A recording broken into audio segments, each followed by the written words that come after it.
Hello दोस्तों, आप सभी का स्वागत है आपके अपने यूट्यूब चैनल सिकंदर क्लासेस पर।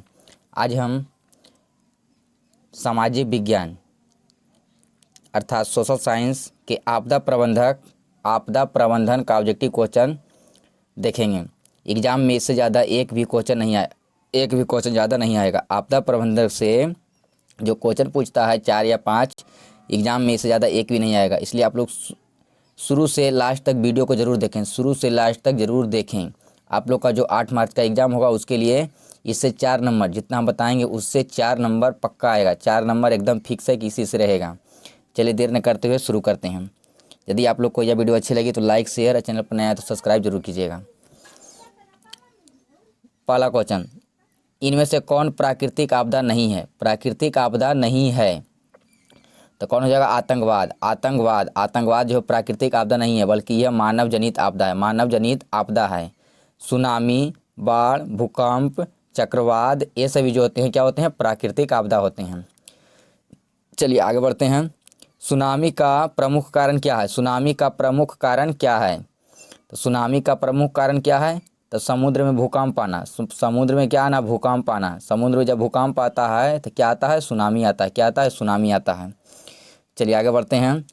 इनमें से कौन मानव जनित आपदा नहीं है? मानव जनित आपदा नहीं है तो सांप्रदायिक दंगा मानव जनित आपदा है, आतंकवाद मानव जनित आपदा है, रेल दुर्घटना मानव जनित आपदा है। तो इनमें से कोई नहीं, तो इनमें से कोई नहीं होगा, इनमें से कोई नहीं, क्योंकि ये सभी जो है मानव जनित आपदा हैं। तो कह रहा मानव जनित आपदा नहीं है तो इनमें से कोई नहीं है। चलिए आगे बढ़ते हैं। महाराष्ट्र में भूकंप आने का मुख्य कारण क्या था? महाराष्ट्र में भूकंप आने का मुख्य कारण क्या था? तो कोयला बांध का निर्माण करना। कोयना बांध का निर्माण करना। कोयना बांध का निर्माण करना। कोयना बांध का क्या करना? निर्माण करना। कोयना बांध का निर्माण करना। चलिए आगे बढ़ते हैं।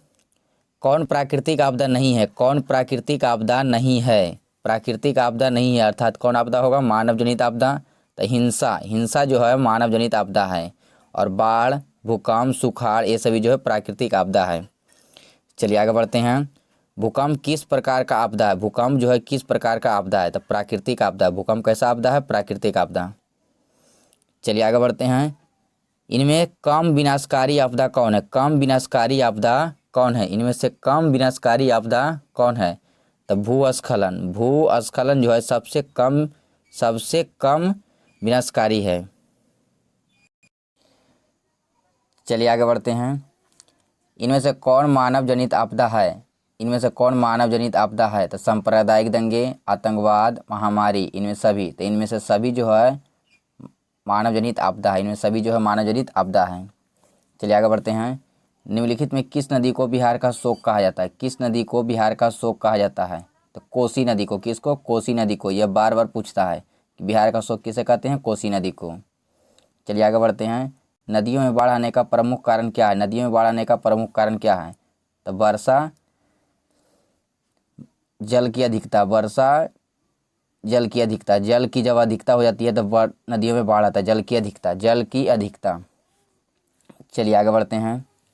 सूखा माने सुखाड़ किस प्रकार का आपदा है? तो प्राकृतिक आपदा है। सूखा किस प्रकार का आपदा? प्राकृतिक आपदा। बाढ़ क्या है? तो प्राकृतिक आपदा। बाढ़ क्या है? प्राकृतिक आपदा। चलिए आगे बढ़ते हैं। बाढ़ क्या है? प्राकृतिक आपदा। चलिए आगे बढ़ते हैं। बाढ़ से सबसे कम हानि होती है, बाढ़ से सबसे अधिक हानि होती है तो किसको? फसलों को कि पशुओं को, भवनों को? तो इनमें से उपर्युक्त सभी। इनमें से सभी तो सभी को। इनमें से सभी को सबसे अधिक हानि होती है। चलिए आगे बढ़ते हैं।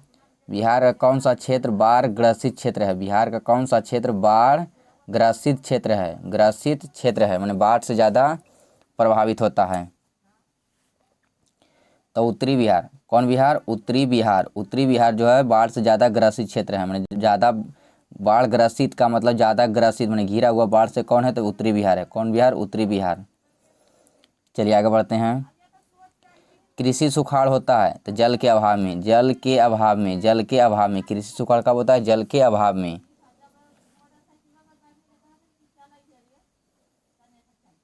चलिए आगे बढ़ते हैं। सूखे से बचाव का एक मुख्य तरीका क्या है? सूखे से बचाव का एक मुख्य तरीका क्या है? तो वर्षा जल को संग्रहित करना, वर्षा जल को संग्रहित करना, वर्षा जल को संग्रहित करना। चलिए आगे बढ़ते हैं। बिहार में बड़ी त्रासदी में से एक है, बिहार में बड़ी त्रासदी में से एक है तो बाढ़। बाढ़ जो है बिहार में सबसे बड़ी त्रासदी है, बाढ़ जो है बिहार में सबसे बड़ी त्रासदी है। यानी सबसे बड़ा आपदा कौन है? बाढ़ है, बाढ़ से सबसे ज़्यादा प्रभावित होता है बिहार। चलिए आगे बढ़ते हैं। सूखे के लिए जिम्मेवार कौन है? सूखे के लिए जिम्मेवार क्या कौन है? तो वर्षा की कमी, वर्षा की कमी जो है सूखे के लिए जिम्मेवार है। चलिए आगे बढ़ते हैं। कह रहे 26 दिसंबर 2004 को, 26 दिसंबर 2004 को विश्व के किस हिस्से में भयंकर सुनामी आया था? विश्व के किस हिस्से में भयंकर सुनामी आया था? तो बंगाल की खाड़ी में। किसमें? बंगाल की खाड़ी में। किसमें आया था? बंगाल की खाड़ी में। चलिए आगे बढ़ते हैं। सुनामी किस स्थान पर आता है? ये भी बार बार ऑब्जेक्टिव में पूछता है कि सुनामी किस स्थान पर आता है? तो समुद्र में। सुनामी कहाँ आते हैं? समुद्र में। क्या आते हैं? समुद्र में। चलिए आगे बढ़ते हैं। बिहार में अत्यंत विनाशकारी भूकंप आया था। भारत में अत्यंत विनाशकारी भूकंप आया था तो 1934 में। कब? 1934 में। चलिए आगे बढ़ते हैं।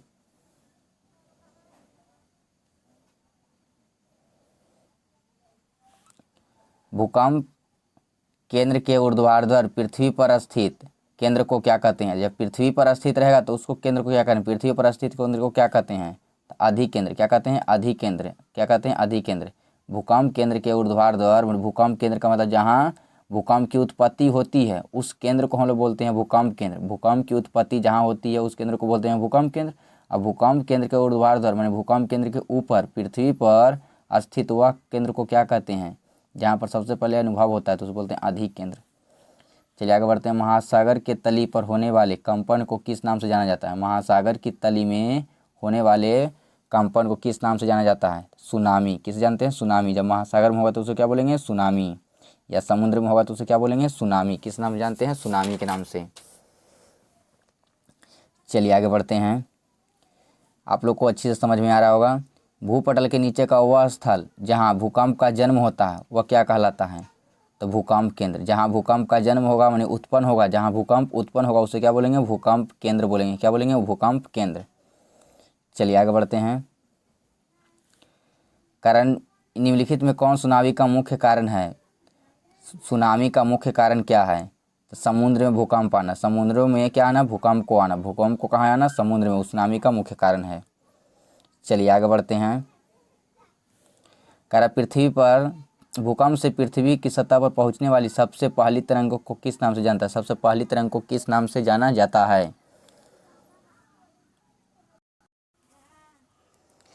तब भूकंप से पृथ्वी के सतह पर पहुंचने वाली सबसे पहली तरंगे कौन है? तो पी तरंगे। कौन है? पी तरंगे। इसको प्राथमिक तरंगे भी कहते हैं। क्या कहते हैं? प्राथमिक तरंगे भी कहते हैं। चलिए आगे बढ़ते हैं। भारत को कितने भूकंपीय क्षेत्र में बांटा गया? भारत को कितने भूकंपीय क्षेत्र में बांटा गया? तो 5। कितने बार बांटा गया है? 5 बार। 5 जोनों में बांटा गया, 5 क्षेत्रों में बांटा गया है। चलिए आगे बढ़ते हैं।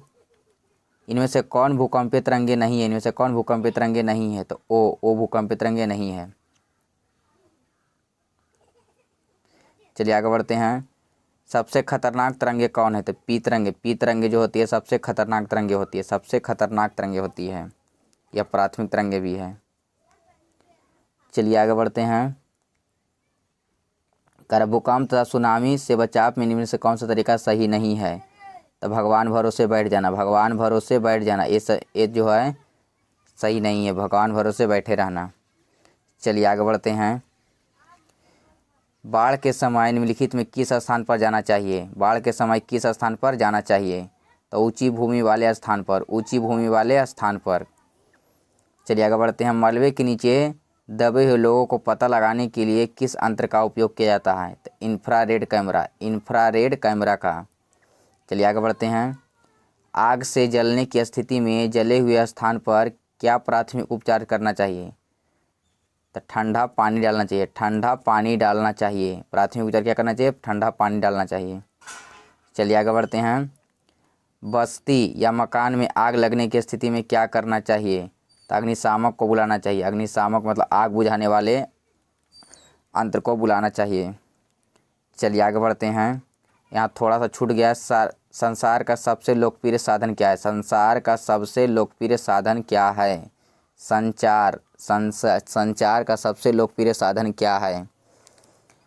तो सार्वजनिक टेलीफोन। क्या है? सार्वजनिक टेलीफोन। ये बार बार पूछता है कि संसार का सबसे लोकप्रिय संचार का या संसार का सबसे लोकप्रिय साधन क्या है? तो सार्वजनिक टेलीफोन। सार्वजनिक टेलीफोन। सामान्य संचार व्यवस्था के बाधित होने का मुख्य कारण क्या है? तो केबल का टूट जाना, केबल तारों का टूट जाना, केबल तारों का टूट जाना, केबल तारों का टूट जाना। चलिए आगे बढ़ते हैं। सुदूर संवेदी उपग्रह जिसे बोलते हैं रिमोटिंग सेंसिंग उपग्रह का प्रयोग किया जाता है तो मौसम विज्ञान के लिए, मौसम विज्ञान के लिए, मौसम विज्ञान के लिए, मौसम विज्ञान के लिए। चलिए आगे बढ़ते हैं।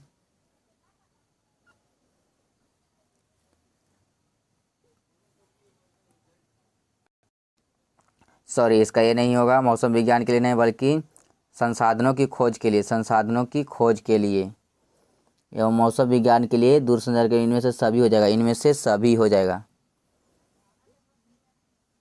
सभी के लिए। चलिए आगे बढ़ते हैं। भारत एक कितने प्रतिशत भूमि भूकंप प्रभावित है? कितने प्रतिशत भूमि भूकंप प्रभावित है? तो 24%। आगे बढ़ते हैं। इनमें से कौन प्राकृतिक आपदा नहीं है? प्राकृतिक आपदा नहीं है मतलब क्या? मानव जनित होगा। तो आतंकवाद, आतंकवाद जो है प्राकृतिक आपदा नहीं है। चलिए आगे बढ़ते हैं। वर्तमान में सबसे अधिक उपयोग देने वाला साधन कौन सा है? अभी के समय में तो मोबाइल, अभी के समय में कौन है? मोबाइल है। अभी के समय में कौन है? मोबाइल है। चलिए आगे बढ़ते हैं। वैकल्पिक संचार साधन इनमें से कौन नहीं है? तो अंतरिक्ष। कौन है? अंतरिक्ष नहीं है। चलिए आगे बढ़ते हैं। करा निम्नलिखित में कौन प्राकृतिक आपदा नहीं है? प्राकृतिक आपदा है, प्राकृतिक आपदा है तो भूकंप, भूकंप जो है प्राकृतिक आपदा है। भूकंप संबाधित क्षेत्रों में, आगे बढ़ते हैं। भूकंप संबाधित क्षेत्रों में भवनों की आकृति कैसी होना चाहिए? तो भूकंप वाले क्षेत्र में भवन की आकृति कैसा होना चाहिए? तो आयताकार। कैसा होना चाहिए? आयताकार होना चाहिए। चलिए आगे बढ़ते हैं। निम्नलिखित में कौन मानव जनित आपदा है? मानव जनित आपदा है तो सांप्रदायिक दंगे, महामारी, आतंकवाद, इनमें सभी। तो इनमें से सभी, इनमें से सभी है। चलिए आगे बढ़ते हैं। कृषि सुखाड़ होता है तो जल के अभाव में, जल के अभाव में, जल की कमी में। चलिए आगे बढ़ते हैं। भूस्खलन वाले क्षेत्र में ढलान पर मकानों को निर्माण करना क्या है? तो अनुचित है, अनुचित है माने उचित नहीं है, उचित नहीं है मतलब हानिकारक है। आगे बढ़ते हैं। रिंग बांध के लिए किसका उपयोग किया जाता है? रिंग बांध, रिंग बांध के लिए किसका उपयोग किया जाता है? तो बाढ़ का। रिंग बांध किसके लिए उपयोग किया? रिंग बांध किसके लिए उपयोग किया जाता है? बाढ़ का, बाढ़ के लिए। बाढ़ से सबसे अधिक हानि होती है तो सभी को, सभी को, सभी को, फसलों को भी होता है, पशुओं को भी होता है, भवनों को भी होता है, इनमें सभी को। आगे बढ़ते हैं।